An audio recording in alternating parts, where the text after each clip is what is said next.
बिस्मिल्लाहिर्रहमानिर्रहीम। अस्सलाम वालेकुम नाज़रीन, उम्मीद करता हूँ आप सब खैरियत से होंगे। आज का जो मौजू है वो मुख्तसर सा मैं आपको बताऊंगा कि सिलेबस किस तरह का होगा। बहुत सारे लोग बच्चे परेशान हो रहे हैं कि यार सिलेबस किस तरह का रखेंगे। सिलेबस हमारे इस्लाम की जो अरकीन है 5 उसके मुतल्लक होगा। सबसे पहले जो है वो कलमा, आपको कलमे आने चाहिए और कलमे से मुतल्लक जितने भी सवालात हैं वो मैं आपसे पूछूंगा ट्रांसलेशन समेत।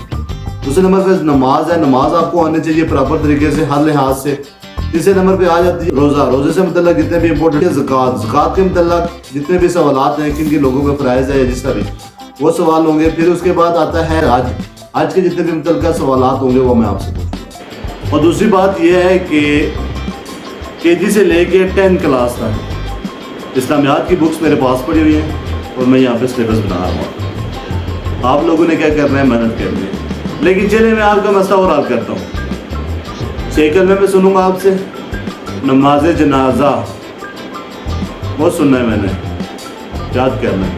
आयतुल कुर्सी मैंने सुनी है। सूरह यासीन, आखिरी 10 सूरतें ये भी मैं आपसे सुनूंगा। मज़ीद भी आप हुज़ूर पाक सल्लल्लाहु अलैहि वसल्लम की ज़िंदगी को स्टडी करें, सहाबाए किराम को स्टडी करें और इस माह में मुहर्रम और हराम के महीने के लिहाज से आप लोगों से करबला के मुतल्लिक़ भी कुछ सवाल किए। आप लोग तैयारी करें, स्टडी करें प्यारे बच्चों। मैं शुक्रगुजार हूँ कि आपने मेरी वीडियो देखने के लिए टाइम निकाला। Thank you so much. अल्लाह हाफ़िज़।